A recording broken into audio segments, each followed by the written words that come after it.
Good morning students. இன்றைக்கி topic பார்த்தோம்னா Mendelism. So last class வரைக்கும் நம்ம வந்து வேரியேஷன் பற்றி பார்த்தோம். Heredity and variation.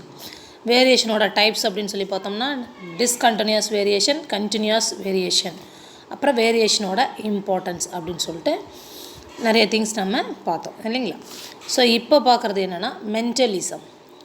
ஸோ நம்ம ஹெரிடிட்டி ஜெனட்டிக்ஸ் அப்படின்னு சொன்னாவே அதை ஃபஸ்ட்டு அனலைஸ் பண்ண சயின்டிஸ்ட் யார் அப்படின்னா மென்டல் தான். Gregor Johann Mendel. ஸோ அவர் கொடுத்த அந்த தியரியை தான் நம்ம என்னென்னு சொல்லுவோம் அப்படின்னா மென்டலிசம் அப்படின்னு சொல்கிறோம். சரிங்களா. So the contribution of Mendel to genetics is called Mendelism. So it includes all concepts brought out by mental through his original research on plant hybridization. So இவரே வந்து இவரோட தோட்டத்தில் பட்டாணி செடிகளை விதைச்சி அதில் இருந்து தான் அவர் என்ன பண்ணாருன்னா ஹெரிடிட்டி, தலைமுறை பண்பு அப்படின்றது வந்து கடத்தப்படுது, ஒரு ஜெனரேஷன்லேருந்து இன்னொரு ஜெனரேஷனுக்கு கடத்தப்படுது அப்படின்னு சொல்லி அவர் ஒரிஜினலாக ரிசர்ச் பண்ணி கண்டுபிடிச்ச அந்த இதை தான் நம்ம என்னென்னு சொல்கிறோம் மென்டலிசம் அப்படின்னு சொல்கிறோம்.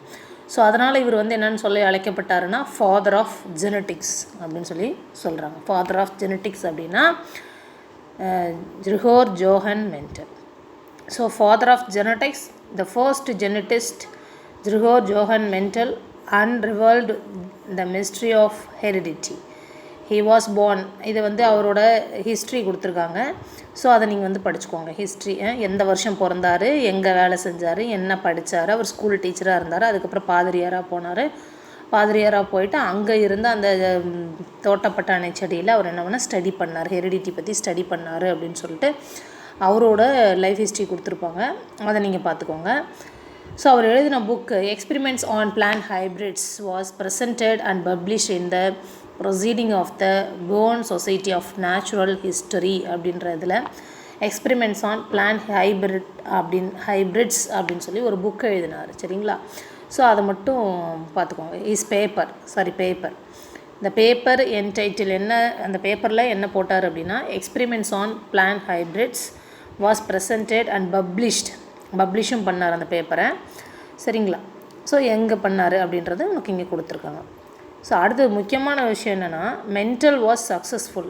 ஏன் அப்படின்ற கொஷின் தான் இம்பார்ட்டண்ட்டு. மென்டல் வந்து சக்ஸஸ் ஆனார் அவரோட ஃபீல்டில். அதுக்கு என்ன ரீசன் அப்படின்னு சொன்னால் he applied mathematics and statistical methods to biology and laws of probability to his breeding experiments. So அவரோட எக்ஸ்பிரிமெண்ட்ஸில் ஃபுல்லாக மேத்தமெட்டிக்ஸும் அப்ளை பண்ணியிருந்தார், ஸ்டாட்டிஸ்டிக்கலும் அப்ளை பண்ணி கிளியராக அதோட டேட்டாஸ் வந்து கொடுத்துருந்தாரு.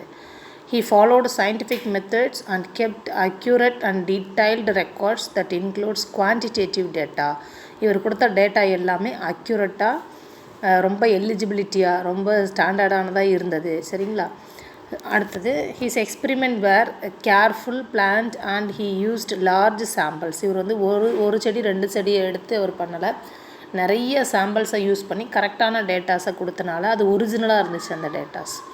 So the pairs of contrasting characters, அந்த ஒரு செடியில் மட்டும் அவர் வந்து ஒரு 7 கான்ட்ராஸ்டிங் கேரக்டர்ஸை அப்சர்வ் பண்ணார். சரிங்களா. அந்த contrasting characters are controlled by factor. அது வந்து அந்த கேரக்டர்ஸ் எல்லாம் கண்ட்ரோல் பண்ணுறது ஃபேக்டர் அப்படின்னு சொல்லி அவர் சொன்னார். அதுக்கப்புறம் அந்த சயின்டிஸ்ட்டு அதை வந்து ஜீன் அப்படின்னு சொல்லி சொன்னாங்க. சரிங்களா. வேர் ப்ரெசன்ட் அண்ட் செப்பரேட் குரோமோசோம்ஸ். அப்போ ஒரு கேரக்டருக்குரிய ஜீன்ஸும் வேறு குரோமோசோமில் ப்ரெசண்டாக இருக்குது அப்படின்னும் அவர் தான் சொன்னார். So the parents selected by mental were pure breeds lines and purity was tested by self crossing the progeny for many generations. So அந்த பேரண்ட்ஸை அவர் செலக்ட் பண்ணுறாரு. இப்போ ஒரு பியூர் ப்ரீடிங் அப்படின்னு அவர் செலக்ட் பண்ணுறாரு அப்படின்னா அந்த பியூர் ப்ரீடிங்கை என்ன பண்ணுறாங்கன்னா அது டாமினண்ட்டாக இருந்தாலும் சரி, ரிசர்சிவாக இருந்தாலும் சரி, ஃபுல்லாக டாமினண்ட்டாக இருந்தால் அது ஒரு பியூர் ப்ரீடிங்.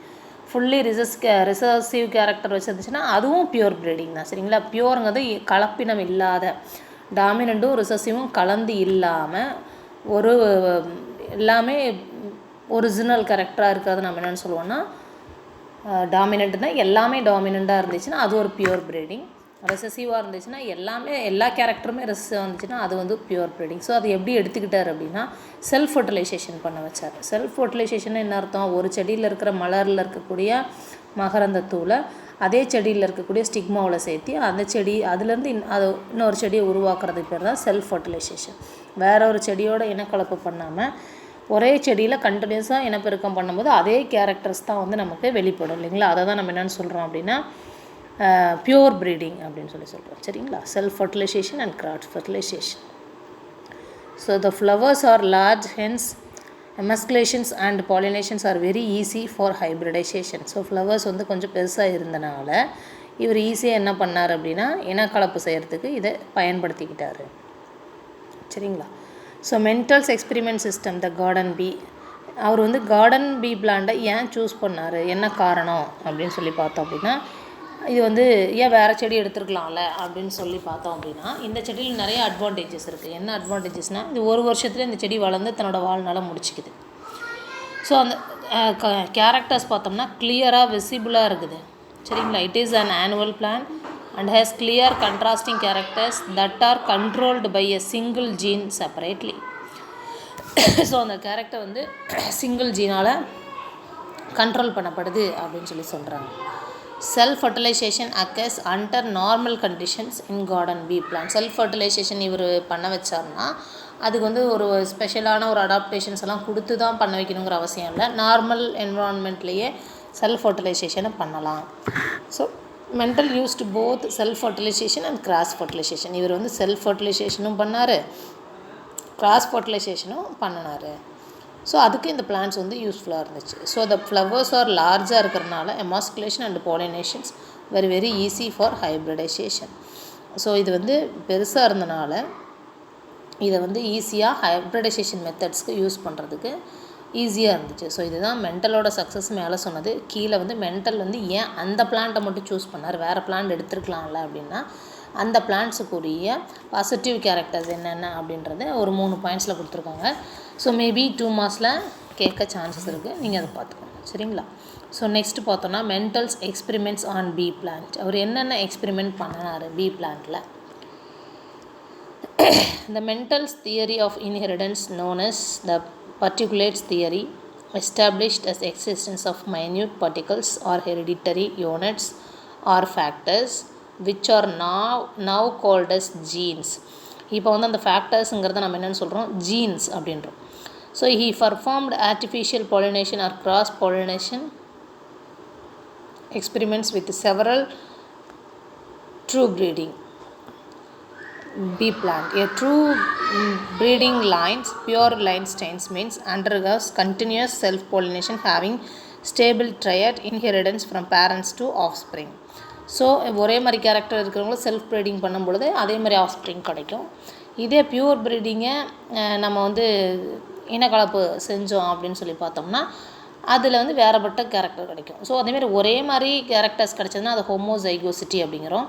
2 டிஃப்ரெண்ட் கேரக்டர், அதாவது எப்படி சொல்கிறது, டால் பிளான்ட்டோடைய இனப்பெருக்கம் செய்ய வச்சோம் அப்படின்னா கிடைக்கிற யங் ஒன்ஸும் டால் பிளான்ட்டாகவே இருக்கும். ஸோ அதுதான் ஹோமோசைகோசிட்டி. இப்போ டால் பிளான்ட்டில் இருக்கக்கூடிய ஃப்ளவரில் இருக்கக்கூடிய பொலன் கிரெயின்ஸை ஷார்ட் பிளான்ட்டில் இருக்கக்கூடிய ஃப்ளவரில் இருக்கிற ஸ்டிக்மா கூட சேர்த்து அந்த இடத்துல கிராஸ் பாலினேஷன் பண்ண வச்சோம்னா அந்த இடத்துல கேரக்டர்ஸ் வந்து டிஃப்ரெண்ட் ஆகும். ஸோ அதை வந்து நம்ம வந்து கிராஸ் ப்ரீடிங், அதாவது ஹெட்டிரோசைகோசிட்டி அப்படின்னு சொல்லி அவர் சொன்னார். சரிங்களா. ஸோ ஹோமோசைகோசிட்டி அப்படின்னா சேம் கேரக்டர், ஹெட்டிரோசைகோசிட்டினா டிஃப்ரெண்ட் கேரக்டர்ஸ். சரிங்களா. ஸோ இதுதான் இந்த பேராகிராஃபில் உனக்கு ஃபுல்லாக கொடுத்துருப்பாங்க. அந்த இதில் இருக்கிற பூவோட இதை ரிமூவ் பண்ணி அதை வந்து சேர்த்துறது அப்படின்னு சொல்லிட்டு. அடுத்தது என்ன கொடுத்துருக்காங்க அப்படின்னா, அவர் அப்சர்வ் பண்ண 7 கேரக்டர் என்னென்ன, tall dominant trait, short dwarf recessive trait, pod shape பாருங்கள், 2வது இருக்குது பாருங்கள், அது அமைஞ்சிருக்கிற ஜீனை பாருங்கள். பாட் ஷேப் வந்து இன்ஃப்ளாட்டடாக இருந்துச்சு அப்படின்னா டாமினன்ட், கன்ஸ்ட்ரக்டட் சுருங்கி வந்து இருந்துச்சுன்னா அது ரெசசிவ், சீடு வந்து ரவுண்டாக இருந்துச்சுன்னா அது டாமினன்ட், சுருங்கி இருந்துச்சுன்னா ரெசசிவ், எல்லோ கலராக இருந்தால் டாமினன்ட், க்ரீன் கலராக இருந்தால் ரெசசிவ், ஃப்ளவர் வந்து ஆக்சியலில் இருந்துச்சுன்னா டாமினன்ட், டெர்மினல் நுனியில் பூ வந்துச்சுன்னா அது வந்து ரெசசிவ், ஆக்சியல்னால் கிளைகளில் சைடில் வந்துச்சுன்னா டாமினன்ட் கேரக்டர், தலைவலை மட்டும் வந்துச்சுன்னா ரெசசிவ், பர்பிள் கலர் ஃப்ளவர் பூத்துச்சுன்னா அது டாமினன்ட், ஒயிட் கலர் ஃப்ளவர் இருந்துச்சுன்னா ரெசசிவ். அடுத்த போர்ட் கலர் பார்த்தோம் அப்படின்னா க்ரீன் கலராக இருந்தால் டாமினன்ட், எல்லோ கலராக இருந்தால் ரெசசிவ். ஸோ இந்த மாதிரி ஒரு 7 கான்ட்ராஸ்டிங் கேரக்டர்ஸை வந்து அவர் அதில் வந்து அப்சர்வ் பண்ணார். சரிங்களா. ஸோ அவர் அப்சர்வ் பண்ணிவிட்டும் என்னென்ன ஜீனில் ப்ரெசென்ட் ஆகிருக்குதுங்கிறதே அவர் கொடுத்துருக்காரு. ஃப்ளவர் கலர் குரோமோசோம் 1 2 3 4 5 6 7 குரோமோசோம் எடுத்துக்கிறாரு. ஸோ ஃபஸ்ட்டு குரோமோசோமில் ஃப்ளவரோட கலருக்கும் சீடோட கலருக்கும் ஒரு ஜீன் ப்ரெசென்ட் ஆகிருக்கு. சரிங்களா. 2வது குரோமோசோம் 3வது குரோமோசோமில் பார்த்தோம் அப்படின்னா இதுவும் இல்லை. அடுத்தது பார்த்தோம்னா 4வது குரோமோசோமில் பாருங்கள், 2வதுலேயும் 3வதுலேயும் இது இல்லை. 4வது குரோமோசோமில் ஃப்ளவரோட பொசிஷனும் போர்டு ஷேப்பில் இருக்கிற ஜீனும் வந்து இந்த 4வது குரோமோசோமில் ப்ரெசென்ட் ஆகிருக்கு. அடுத்து பிளான்ட் ஹைட்டுக்குரியதும் குரோமோசோம் நம்பர் 4ல் ப்ரெசென்ட் ஆகிருக்கு. அடுத்து பாட் கலர் வந்து குரோமோசோம் நம்பர் 5ல் ப்ரெசென்ட் ஆகிருக்கு. அடுத்தது ஷீடோட ஷேப் பார்த்தோம்னா குரோமோசோம் நம்பர் 7ல் ப்ரெசென்ட் ஆகிருக்கு. ஸோ அவர் என்ன பண்ணார், அப்சர்வ் பண்ணார், ப்ளஸ் என்னென்ன குரோமோசோமில் என்னென்ன ஜீன் ப்ரெசென்ட் ஆகிருக்கு. அப்போ 7 கேரக்டரும் எந்தெந்த குரோமோசோமில் இருக்குது, அது அந்த குரோமோசோமில் இருக்கிற பர்டிகுலர் ஜீனில் ப்ரெசென்ட் ஆகிருக்கு அப்படின்னு சொல்லி அவர் என்ன பண்ணார்னா அனலைஸ் பண்ணார். சரிங்களா. So next the mental worked at the rules of inheritance and arrived at the correct mechanism before any knowledge of cellular mechanisms. So DNA gene chromosome அப்படிங்கிற எந்த விஷயமுமே தெரியாமல் அவர் என்ன பண்ணார்னா இந்த ஆராய்ச்சியை ஸ்டார்ட் பண்ணார். ஆனாலும் அவர் சக்ஸஸாக முடிச்சிருக்கார். So Mendel insights and meticulous works into the mechanism of inheritance played an important role which leads to development, improved crop varieties and revolution in crop hybridization. So அவர் துவக்கி வச்ச அந்த இதுதான் இப்போ காலகட்டத்துக்கு வந்து நம்ம ஹைப்ரிடைசேஷன் அப்படின்ற ஒரு மெத்தடில் ஒரு புரட்சியில் நல்லா நம்ம சக்ஸஸ்ஃபுல்லாக வந்துட்ருக்கோம். So Mendel died in 1884. அந்த ஒர்க்கை ரீடிஸ்கவர்ட் பண்ணுறாங்க. யார் அப்படின்னு சொல்லி பார்த்தோம்னா ஒரு 3 பயாலஜிஸ்ட். யாருன்னா ஹியூகோ டிவரிஸ், கார்ல் கோனட்ஸ் அண்ட் ஸ்கெமாக்ஸ், ரிச் வான் ஸ்கெமாக் அப்படின்றவங்க 3 பேரும் சேர்ந்து இந்த மென்டல் ஆராய்ச்சி பண்ண இந்த ரிசர்ச்சை அகெயின் அவங்க என்ன ரீடிஸ்கவர்ட் மறுபடியும் கண்டுபிடிக்கணும் அப்படின்னு சொல்லி முயற்சி பண்ணாங்க. சரிங்களா. So terminology related to mentalism. So mental noticed 2 different expressions of a triad examples, tall and draft. The triads are expressed in different ways due to the fact that a gene can exist in alternate forms for the same triads are called allele. So எப்படி சொல்கிறாரு, allele அப்படின்னா alleles அப்படின்னா gene. அதாவது the triads expressed in different ways due to the facts that gene can exist in alternate ஃபார்ம்ஸில் same trait, அதாவது ஒரே கேரக்டருக்குரிய gene வந்து இருக்கும். சரிங்களா. அந்த ஜீன் வந்து எங்கே போனாலும் அதோடைய கேரக்டர்ஸ் அது என்ன பண்ணுன்னா வெளிப்படுத்தும் அப்படின்னு சொல்கிறாரு. If individuals has 2 identical alleles of a gene is called homozygous. இப்போ ஃபார் எக்ஸாம்பிள் டால்குரிய allele small T, capital T. அப்போ ஒரு இண்டிவிஜுவலுக்கு 2 ஐடென்டிக்கல் அல்லீல் இருக்கும். ஏன்னா நம்ம குரோமோசோம்ஸ் வந்து டபுள் ஸ்ட்ரக்சர் இல்லைங்களா. டபுள் ஸ்ட்ரக்சர் அப்படின்னும் போது அப்போ 2 ஐடென்டிக்கல் அல்லீல்ஸ் வந்து ஹோமோலாகஸ் குரோமோசோமில் ப்ரெசென்ட் ஆகிருக்கும். ஸோ அதனால் கேபிட்டல் டி அதை வந்து ஹோமோசைகஸ் அப்படின்னு சொல்கிறோம். And individual which 2 different alleles is called heterozygous. இதே வந்து ஒரு டாமினன்ட் கேரக்டருக்குரிய ஜீனும் ஒரு ரிசசிவ் கேரக்டருக்குரிய ஜீனும் கலந்துருந்துச்சு அப்படின்னா அதை நம்ம என்ன சொல்லுவோம்னா heterozygous. So Mendel non true breeding plants are heterozygous called hybrids. So அந்த மாதிரி ஹெட்ரோசைகஸ் பிளான்ட்டை தான் நம்ம என்னென்னு சொல்லுவோம்னா ஹைப்ரிட் வெரைட்டி அப்படின்னு சொல்லி இப்போ வரைக்கும் நம்ம சொல்லிகிட்ருக்கோம் இல்லைங்களா. Next one, when the gene has 2 alleles, the dominant allele is symbolized with capital letter and the recessive with small letter. இப்போ டாமினன்ட் கேரக்டர் ரிசசிவ் கேரக்டர்னு எப்படி நம்ம தெரிஞ்சுக்கணும் அப்படின்னா, டாமினன்ட் கேரக்டரை நம்ம மென்ஷன் பண்ணும்போது கேபிட்டல் லெட்டர் யூஸ் பண்ணுறோம், ரிசசிவ் கேரக்டர் மென்ஷன் பண்ணும்போது ஸ்மால் லெட்டர் யூஸ் பண்ணுறோம். So both dominant recessive individuals is called homozygous. அது கேபிட்டல் டியாக இருந்தாலும் சரி, ஸ்மால் டியாக இருந்தாலும் சரி, ரெண்டும் சேமாக இருந்துச்சுன்னா அதுக்கு பேர் ஹோமோசைகஸ் டாமினன்ட்னு சொல்லுவோம் கேபிட்டல் டியை. அதே ஸ்மால் டியாக இருந்துச்சுன்னா ஹோமோசைகஸ் ரிசசிவ் அப்படின்னு சொல்லி சொல்லுவோம். சரிங்களா. அதே மாதிரி கேபிட்டல் டி ஸ்மால் டி இருந்துச்சுன்னா அந்த இடத்துல ரெசசிவ் கேரக்டர் இருந்தாலும் டாமினன்ட் கேரக்டர் தான் எக்ஸ்ப்ரெஸ் பண்ணும் தன்னை, ரெசசிவ் கேரக்டரை சப்ரெஸ் பண்ணிவிடும். ஸோ அப்போ அந்த பிளான்ட் வந்து டாலாக தான் நமக்கு பார்க்குறதுக்கு தெரியும். ஆனால் அதோட ஹெரிடிட்டரி மெசேஜில் டிராஃப்னஸ்க்குரிய மெசேஜ் வந்து இருக்கும். ஸோ அப்படி இருந்தாலும் அது பார்க்க டாலாக தெரிகிறனால நம்ம என்னென்னு சொல்லுவோம்னா ஹெட்டிரோசைகஸ், ஜீன் வந்து ஹெட்டிரோசைகஸ் பட் டால் பிளான்ட். சரிங்களா? ஹெட்டிரோசைகஸ் டால் அப்படின்னு சொல்லுவோம். கேபிட்டல் டி ஸ்மால் டீயை ஹெட்டிரோசைகஸ் டால் அப்படின்னு சொல்லி நம்ம சொல்லுவோம். சரிங்களா?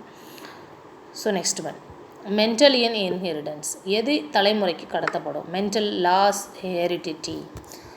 So the law of dominance, the law of segregation அப்படின்னு 2 லா கொடுத்துருக்காரு. இந்த லா ஆஃப் டாமினன்ஸில் என்ன சொல்கிறாரு அப்படின்னா, the characters are controlled by discrete units called factors which occurs in pairs. எப்பயுமே வந்து நம்ம ஜீனை வந்து பேராக தான் நம்ம வந்து அது கேரக்டரை டிட்டர்மைன் பண்ணோம். அதனால தான் நம்ம எப்பயுமே போடும்போது கேபிட்டல் டி ஸ்மால் டி அந்த மாதிரி சேர்த்து தான் போடுவோம். 2 ஜீனை தான் சேர்த்து தான் போடுவோம். சரிங்களா? ஸோ இந்த dissimilar pair of factors, one number of the pair is dominant and other is recessive. This law gives an explanations to the monohybrid cross. The expression of only one of the parental characters in F1 generation and second one the expression of both in F2 generations.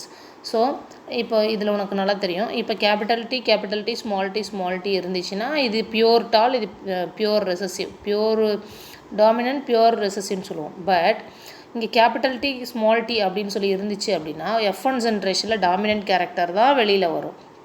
இங்கே பாருங்கள், F1 ஜென்ரேஷனில் dominant character மட்டும்தான் வெளியில் வரும். But F2 ஜென்ரேஷனில் ஒரு recessive கேரக்டரும் வரதுக்கு சான்சஸ் இருக்குது. அதுதான் லா ஆஃப் டாமினன்ஸ்.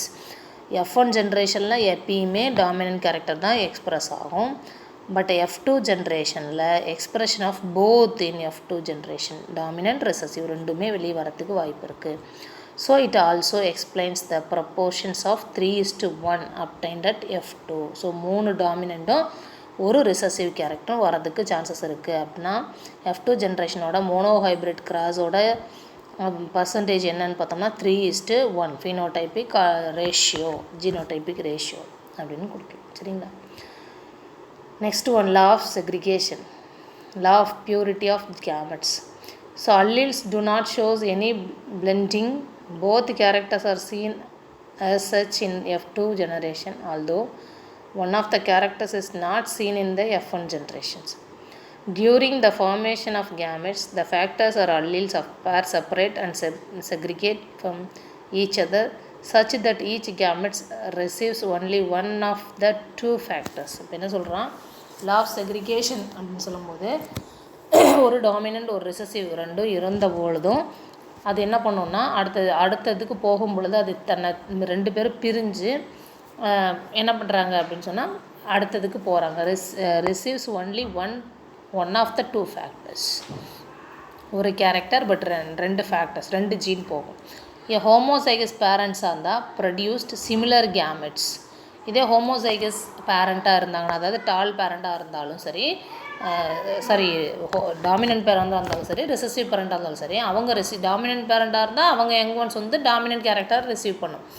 ரெசசிவ் கேரக்டராக இருந்தால் அவங்க வந்து ரெசசிவ் கேரக்டர் ரிசீவ் பண்ணுவாங்க. பட் ஹெட்ரோசைகஸ் பேரண்ட்ஸாக இருந்தாங்கன்னா அவங்க வேறு கேமெட்ஸை ரிசீவ் பண்ணுவாங்க. என்னென்னா, ஒன்று டாமினன்ட் கேரக்டர் இருக்கும், ஒன்று ரெசசிவ் இருக்கும், ஒன்று வந்து இன்டர்மீடியேட் கேரக்டரும் அவங்க ரிசீவ் பண்ணுவாங்க. Heterozygous parents produce 2 kinds of gamete, each having one allele with equal proportions. So gametes are never hybrids அப்படின்னு சொல்கிறார். ஸோ ஹெட்ரோசைகஸ் பேரண்ட்ஸ்லேருந்து கிடைக்கக்கூடிய ஆஃப்ஸ்பிரிங் வந்து gametes are never hybrids அப்படின்னு சொல்கிறாங்க. சரிங்களா? ஸோ இதுதான் வந்து Mendelian inheritance, Mendel's law of inheritance. So next கிளாஸில் நம்ம monohybrid cross, dihybrid cross, trihybrid cross அப்படின்னு கண்டினியூஸாக நம்மளுக்கு கிராஸ் வரும். அப்புறம் டெஸ்ட் கிராஸு, பேக் கிராஸு எல்லாமே வரும். சரிங்களா? ஸோ அது எல்லாமே நம்ம நெக்ஸ்ட் கிளாஸ் பார்ப்போம். Thank you children.